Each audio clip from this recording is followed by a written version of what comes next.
Good everyone, it's Mark here again, and today we're heading off to Ray to check out the progress on the 1957 Ford F250 truck. Got some parts to drive off to Ray, which you'll see coming up in the episode. Just want to also thank everyone for their for subscribing and for commenting as well. And yeah, if you haven't also checked out, I guess, all the previous episodes on the F250 restoration, check out episodes 1 through to 6, and let's get stuck into it.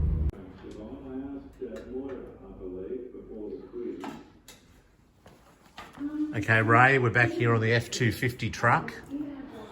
Progress is ticking along at lightning pace. Painful pace.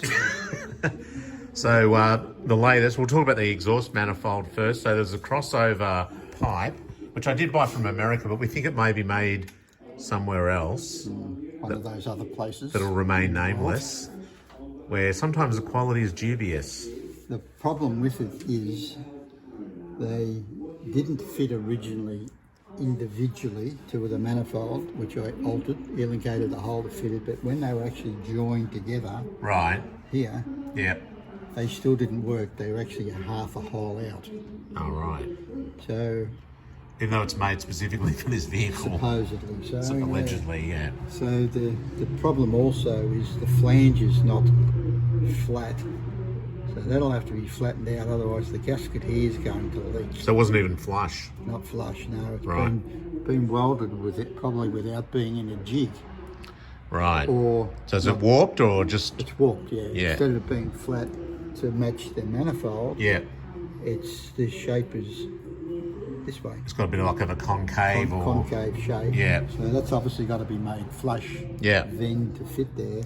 Yeah. Then it's now got massive elongation holes, which I've had to do to make it flush so that the exhaust actually passes through it properly without burning the gasket away. Right. Oh, I see what you mean. Yeah, yeah. So it's got a clean sort of pass through and it's not... Yeah, okay. And the flange, they've made it, instead of it being roughly half an inch in the old money to suit the manifold, Right. it's more like 5/16 of an inch. Right. So it's just not purchasing correctly. It should Yeah. be more like that size, where it's about that thick. Right. So Oh, I it's see. all improvisation, and had to get a thicker gasket or a wider gasket Yeah. to have any chance of it sealing properly. Yeah. Okay. So that's the exhaust dilemma. The next one is getting the appropriate size radiator. Yeah, I mean, God, these radiator hoses, I've had a few attempts at these. We had an old hose with a coat hanger attached to it to get the bend and everything right. That's what we want. The shape is quite good. Yeah, that's a Toyota Land Cruiser one. The shape's good. The diameter there's wrong. It's incorrect up this end because Yeah. the radiator is changed Yeah, to more of a cross flow than a centre outlet. yeah. So that's going to have to be sourced. I mean, I could take that hose with me, and if I get one that's got the same diameter both ends, that's really what you're after, isn't it? That's what we want. We want that diameter At each end. either end. Yeah. So that then we can make that work. Yeah, And the bottom one is a similar situation. That which the shape is basically not too bad, yeah, but we need. I think it's 2 1/4 to 2 inch, yeah, which that won't work because it's more like 1 3/4 too to small. 2 inch. Yeah. yeah, yeah. And I got the flexible hose, which made in Pakistan, so we're already travelling all over the world for this car. But it's flexible, but it's almost an inflexible, flexible hose. It's like, you got to be just about Superman to And get then it's it going to folded be shape. too short, isn't it? Yep, it's got to finish up back here. It's got not much hope of. Yeah, I mean Fitting in there. that may fit, but it's not looking good, is it?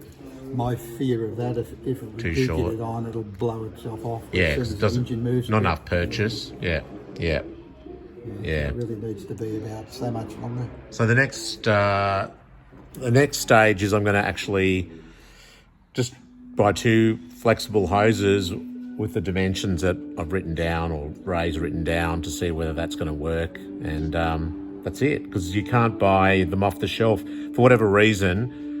56 models, they've got hoses. 58 models, even though 58's the same body, 58 to 60 is the same body as 57, but don't list hoses, and with the new radiator as well, I think we mentioned this before, that the center hose at the top was at the center in the original, but it's over to the passenger side on the new radiator, so there's no standard hose that's going to fit. So yeah, that's the dilemma we have. It is. The saga continues. The saga continues. I'll get some spark plug holders as well. So on the other point which we forgot to mention was I got Barry to drill out the it's in the car now, I'll put it back in my car, the what do you call it, the radiator fan spacer. The spacer, that's it. And but he didn't drill it out deep enough, so It needs to be deeper to yeah. fit that by And another 10 millimetres. he did ask me, but I didn't really know, and because it had a little ledge, I think he thought that's probably as far as he should go. But that's right, he's quite right what he did. He's been conservative. Not having the the actual thing in place. So it's another 10 mil, isn't it? I'm gonna 10 millimetre deeper hole. Yeah, so I'll get him to do that. He'll be able to do that, no problem at all. So anyway, that's the latest update on the F250 restoration. I guess once we've resolved the spacer, the radiator hoses, what else do we have to do? Make the radiator fit to suit the holes, which we talked about last time. Yeah. That's relatively simple, isn't it? It's getting somewhere near turning the key to see how good the engine is. I hope it's going to be any good.